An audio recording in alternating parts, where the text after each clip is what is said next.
predicting your behavior with an absolute accuracy has been Google's quest for 2 decades. If they can do that, they can generate endless streams of money from advertisers and anyone else who is willing to pay for exploiting such power. How much are they able to follow you across the internet? Well, the reality is that Google surveillance has no limits. They track literally everything you do, everywhere you go. And not just on the internet, but even in real life. This is how Google manages to follow your every step. In China, Google has been secretly developing a covered version of Google Search in order to enter the vast Chinese market. At the request of the Chinese government, Google will link users' mobile phone numbers to the search terms they've used. This is to help the government to crack down on dissidents and activists and become more efficient overall at censoring the internet. This was revealed just last month, and it may come as a shock to Western audience that Google would rather choose to be implicit in human rights abuse with the Chinese government than be principled and lose profit. But Google has been doing something similar in Western democracies for ages. Whenever you search for something, Google creates a server log that remembers your browser and OS configuration, IP address, and a cookie planted on your device by Google. The link you click on from the results is logged, and Google will keep a record of the websites you visit from there. If you don't delete this cookie, it will expire automatically after 30 years, essentially logging your entire digital presence. From there, it's trivially easy for Google to link your search history to your phone number. They either have your number from your phone directly or any other Google service you signed up for, like Gmail, YouTube, or Google Play. If they can't get your number from their service, Google partnered with Facebook, Twitter, and other tech platforms to exchange that information with them. If that doesn't work, Google turns to its hundreds of thousands of third-party partners and data brokers like Axiom to buy your phone number from offline databases.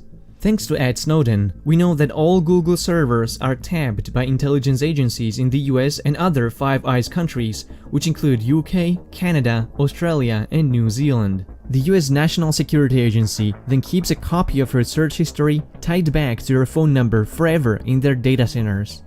Google also worked with Pentagon to develop artificial intelligence technology for US military drones. The United States is currently engaged in military interventions in 8 countries without approval from the United Nations, and oftentimes causes massive civilian casualties from drone strikes. Many Google employees resigned in protest, claiming Google shouldn't engage in the business of war.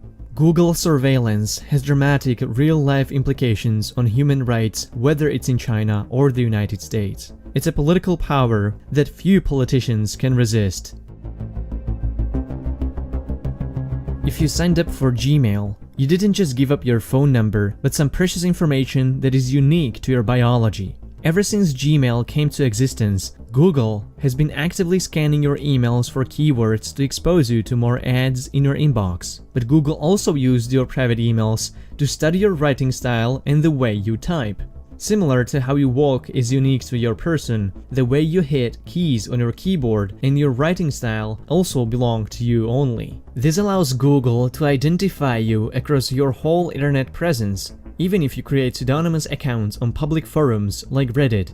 In 2017, Google promised to stop active scanning of Gmail messages, but it was revealed that Google continues to let third-party app developers that use Gmail to scan users' private emails. It would often be the case that employees of Google and its partners ended up manually reading your emails for further unspecified purposes, but mostly for security, app development, and advertising. These third parties are even allowed to further share your emails to their partners and thus multiplying the amount of copies. If you ever deleted your email or even your entire Gmail account, Google visually fulfills your request, but residual copies are kept in their offline backup systems indefinitely. Google doesn't go after the third-party developers to delete their copies of your emails. Your private emails thus remain copied and stored in data centers across the globe with unknown security and no oversight.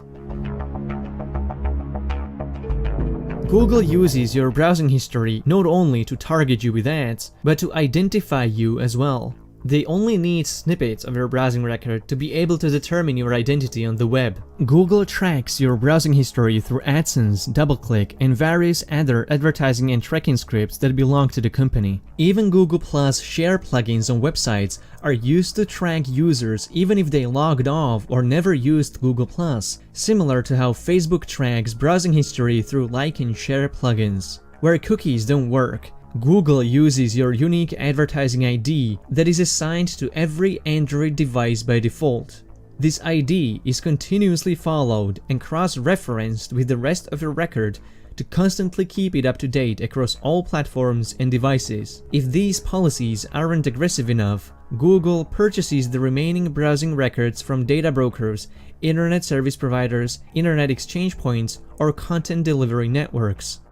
Google really wants to know where you go, so much so that it keeps tracking your location even when you tell it not to. First time Google was caught tracking users' location on their Android phones and tablets was through triangulation of nearby cell towers servicing users' devices. This information was collected even when users turned off location services, never inserted a SIM card in their phone, or even after factory reset. There was no way for users to opt out.